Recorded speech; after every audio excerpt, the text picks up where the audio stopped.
오늘은 제자훈련 두 번째 시간 교회의 제자입니다. 성경 구절은 에베소서 1장 23절에 교회는 그리스도의 몸이라고 나와 있습니다. 하나님은 우리를 제자로 부르셨는데 우리는 첫 번째로 그리스도의 제자가 되어야 되고 두 번째로 우리는 교회 살리는 교회 제자가 되어야 됩니다. 그러면 먼저 첫 번째로 교회 제자란 어떤 사람들입니까? 첫 번째, 교회의 제자는 교회의 중심인 사람입니다. 우리는 여러분의 교회를 보면서 정말 소중하고 중요하게 여기시기 바랍니다. 사도행전 20장 28절에 보면 이 교회는 또 여러분들의 교회는 그리스도의 피값으로 세워진 아주 소중한 곳이라고 그랬습니다. 두 번째로 교회 제자는 목회자 중심입니다.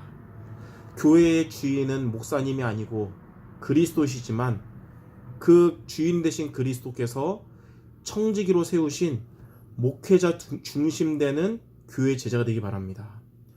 로마서 16장 1절에서 23절에 보면 전도자의 보호자였던 베베 집사, 또 전도자의 동역자였던 브리스길라와 아굴라 부부, 그리고 전도자의 식주인이었던 가이오, 이들의 공통점은 목회자 중심이었습니다. 창세기 9장 20절에서 27절에 보면 노아가 나오고 노아의 세 아들 셈과 야벳과 함이 나옵니다. 근데 노아가 실수를 했어요. 포도주를 너무 많이 마시고 취해서 쓰러진 거예요. 장막에서 완전 벌게벗고요. 이 모습을 본 막내 아들 함은 그때 당시에 목회자 역할을 했던 아버지 노아를 비난하고 정죄했지만 셈과 야벳은 그렇게 하지 않고 이불을 가져다가 덮어줬습니다. 하나님은 옳고 그름 따지면서 비판했던 정죄했던 함이 아니라 이런 연약함 실수했던 목회자를 오히려 도왔던 셈과 야벳을 하나님은 축복을 하셨어요.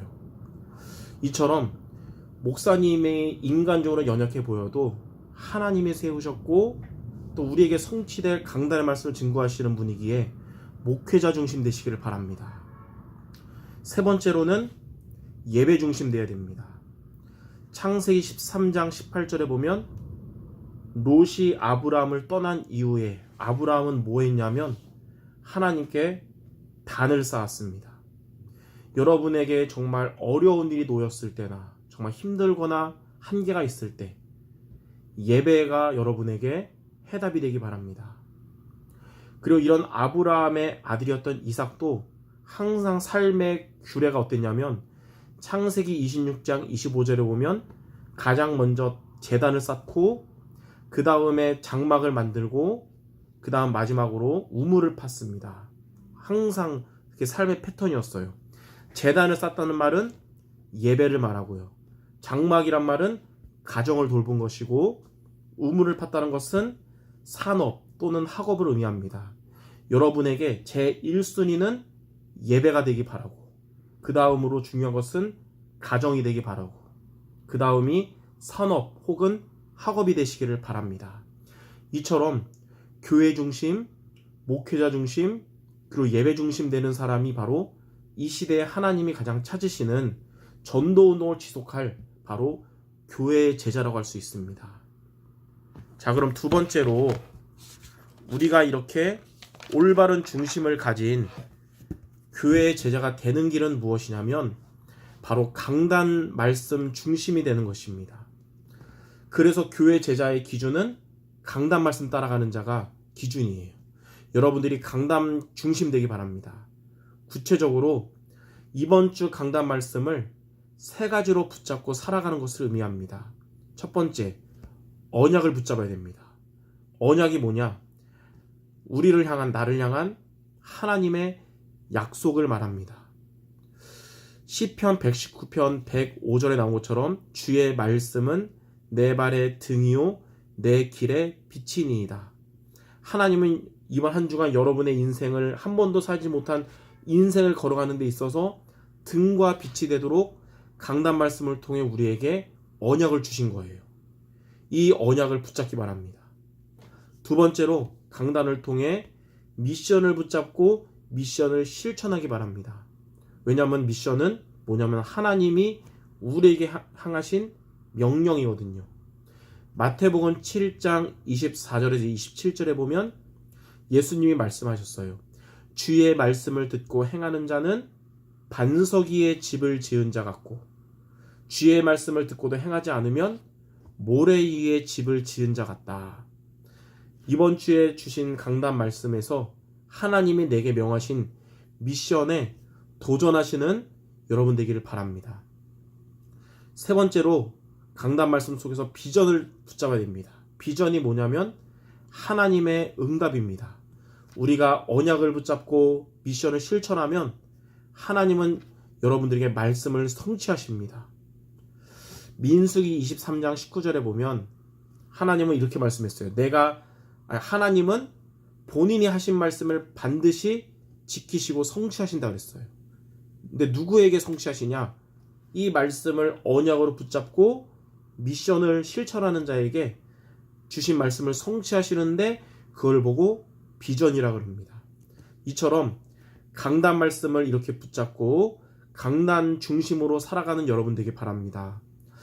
출애굽한 이스라엘 백성들 중에 성막 중심이었던 자들이 가나안을 정복했듯이 강단 중심으로 살아가는 여러분들이 바로 전도운동을 지속할 교회 제자가 될 줄 믿습니다.